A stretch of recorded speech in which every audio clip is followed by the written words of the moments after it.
apresentadora do Mesa para Dois. Agora o Distrito Federal registra 24 graus, a umidade do ar baixa é 42%. E a gente falou no início do programa, né? Teve muita rajada de vento em vários pontos do Distrito Federal, o que faz com que a sensação térmica seja ainda menor do que as temperaturas baixas que a gente tem enfrentado nos últimos dias. E isso tem resultado que a gente sabe, né? Muita gente resfriada, gripada, a gente não sabe nem o que é, se é resfriado, se é gripado. Mas agora estou aqui no estúdio, você que nos acompanha no YouTube da Nova Brasil FM Brasília, já vai estar vendo aqui com a gente Dr. Henrique Vale Lacerda, ele que é infectologista do Hospital Brasília, da Rede Data do Distrito Federal. Seja muito bem-vindo, doutor Henrique. Obrigado, Bárbara. Boa tarde, ouvintes. Eu fico feliz pelo convite. Não, e essa época do ano, né? O que tem de amigos lá em casa mesmo é gripe, é resfriado, é um atrás do outro, não sei nem onde começa um, onde termina o outro, mas é bom a gente diferenciar isso. Então, Henrique, o que você no consultório, o que tem mais de queixa e qual é a diferença mesmo, assim, que as pessoas têm que entender a diferença de uma gripe para um resfriado? Como é que está sendo o dia a dia no hospital? Isso é engraçado, porque quem nunca chegou no consultório e teve um diagnóstico de virose? Muitas das vezes sai do consultório com mais dúvidas, porque não consegue entender qual a diferença entre um e outro. Então, lembrando que existem causas infecciosas e não infecciosas. As causas não infecciosas, a gente precisa lembrar de alergia.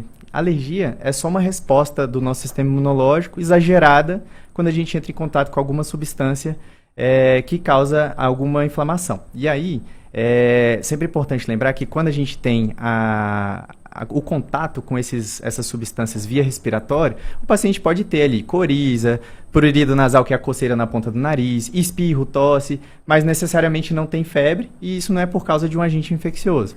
Olha, ainda mas tem isso. Quando a gente lembra de infecção, aí é importante diferenciar, porque existe gripe, existe o resfriado. Aí sim, ambas são causadas por agentes infecciosos, principalmente vírus. Gripe, é sempre importante lembrar que ela é a influenza. Então, influenza, gripe, influenza. E influenza tem vários subtipos, sendo que o tipo A e o tipo B são as mais comuns de causar infecções nas pessoas.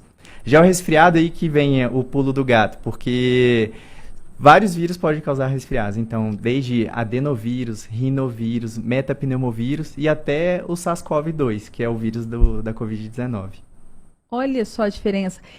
E quando você está no consultório, assim, o que chama mais atenção? Assim, eu tenho um filho agora, e toda hora que ele tosse, eu fico à noite tossindo, o meu intuito maior, assim, como mãe de primeira viagem, é correr pro ambulatório. Sim. Graças a Deus eu tenho minha irmã, a minha irmã Cláudia, que ela já teve um bebê, ela fala assim, Bárbara, assim, se não tem nenhuma outra coisa mais grave, teve febre, ela já me segura, assim, e ela fala muito isso, assim, olha, ele pode ir pro hospital e pegar uma coisa mais grave ainda. Então, assim, o que é um sinal de atenção para realmente essas pessoas que estão ouvindo a gente, não só com criança, né, mas com uma pessoa mais velha em casa? Quais são os sinais de atenção que agora sim vale uma ida para o hospital, eu tenho que ter um cuidado maior?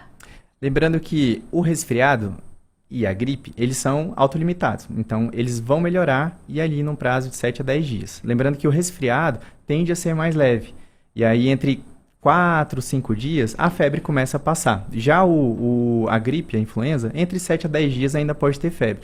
Quais são os sinais de alarme que é super importante as pessoas se atentarem, porque demanda a necessidade de procurar um atendimento médico. Então, febre que está durando ali mais de 7 dias, que não cede com o uso de antitérmico.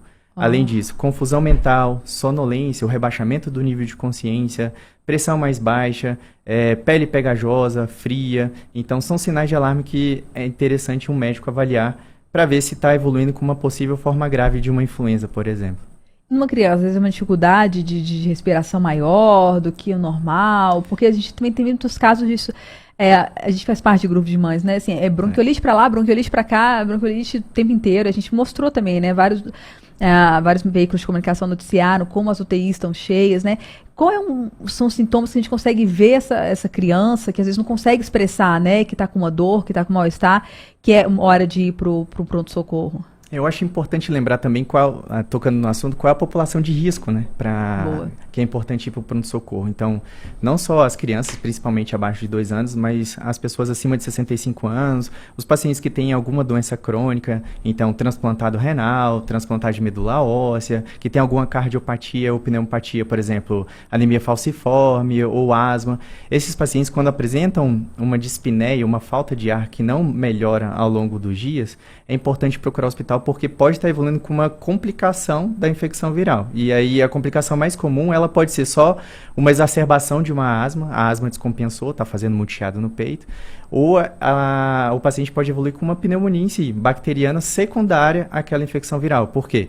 O paciente tem uma queda do seu sistema imunológico para combater o vírus.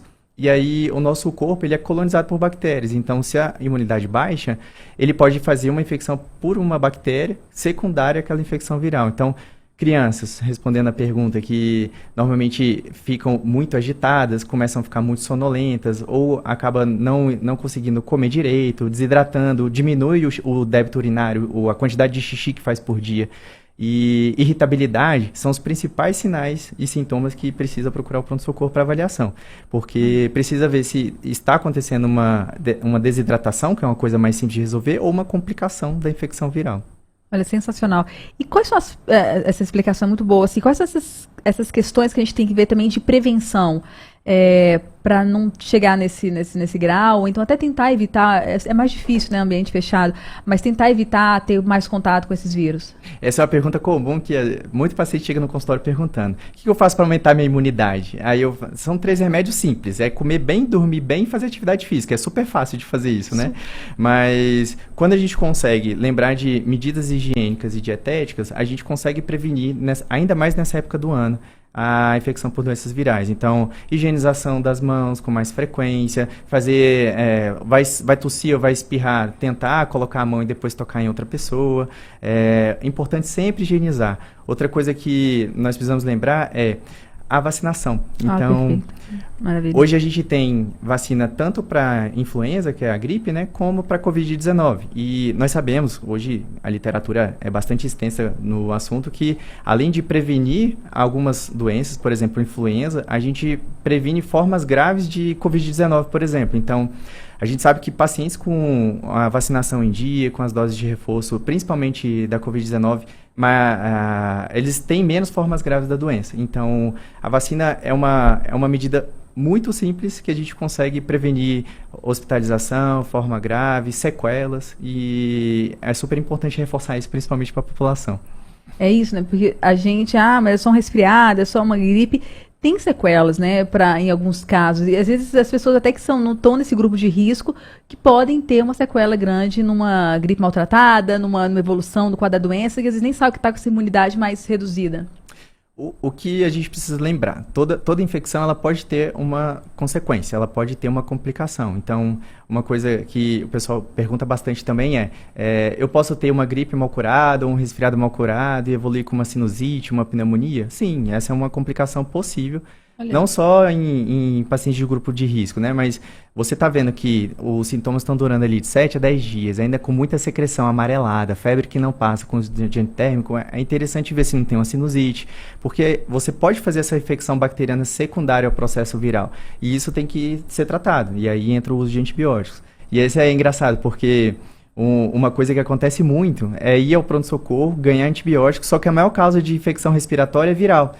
E aí, quando começa a procurar o pronto-socorro, tá ali entre o 4º e o 5º dia de sintomas, certo? Aí começa a tomar um antibiótico. Só que ali entre o 7º e o 10º dia já ia melhorar por causa do sistema imunológico combatendo o vírus. E as pessoas acabam associando bastante, correlacionando o antibiótico ter dado certo para a infecção viral, quando na verdade não era só o tempo do organismo combater aquele vírus.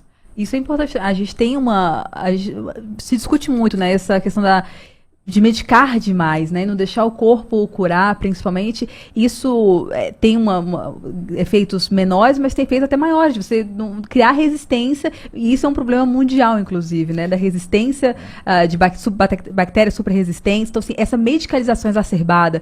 Eu conheço gente, doutor, que vai viajar, aí tem medo de pegar alguma coisa lá fora e toma um antibiótico antes de ir. Eu fiquei, meu pai eterno, que loucura é essa? Na infectologia, inclusive, tem uma área de atuação que chama medicina do viajante. Então, existem certas áreas que existem doenças endêmicas. Por exemplo, na Tailândia, em alguma área específica lá, tem uma maior incidência de hepatite A. Então, nesse caso, indica o paciente procurar um médico infectologista, fazer a sorologia para ver se precisa vacinar para justamente, quando for viajar com mais segurança. E tem algumas doenças também que a gente pode fazer profilaxia, então, como, por exemplo, malária. Mas cada caso é um caso, precisa ser analisado particularmente. Então, a principal medida que a população tem que ter na cabeça é que a vacinação ela é super fácil e rápida de ser feita. E eu acho que uma coisa que é importante lembrar também é que, às vezes, as pessoas falam, né? Ah, eu vacinei para a gripe, fiquei gripado. Isso é muito comum das pessoas falarem no consultório. A reação vacinal, ela acontece. Normalmente são sintomas leves e isso é bem documentado. Na infectologia a gente chama de síndrome flu-like, ou seja, uma síndrome que imita a gripe. Então ali nas primeiras 24, 48 horas os pacientes podem ter dor no corpo, mialgia, né? Pode ter febre e esse mal-estar generalizado. Mas passa, é autolimitado também. Ali entre 2 e 3 dias no máximo vai durar. Então é uma coisa sempre importante de lembrar. Quem vacina não pega a gripe, porque a vacina é feita de vírus inativado. Então, existe essa correlação por causa do efeito vacinal, que é o organismo criando imunidade para aquele vírus. Ou seja, não precisa ter medo, vamos vacinar, né, que é a melhor forma de prevenir tudo isso e evitar todas essas complicações que o Dr. Henrique falou. Henrique, olha, eu vou querer depois que você volta só para a gente conversar sobre essa área de viajantes. Acho que é uma pauta que é muito, muito peculiar e que abarca muitas pessoas, né? Acho que tem muitas pautas legais para a gente discutir ainda. Eu te espero, então, numa nova edição dessa entrevista aqui. Muito obrigada. Muito obrigado pelo convite. Foi um prazer estar aqui com vocês.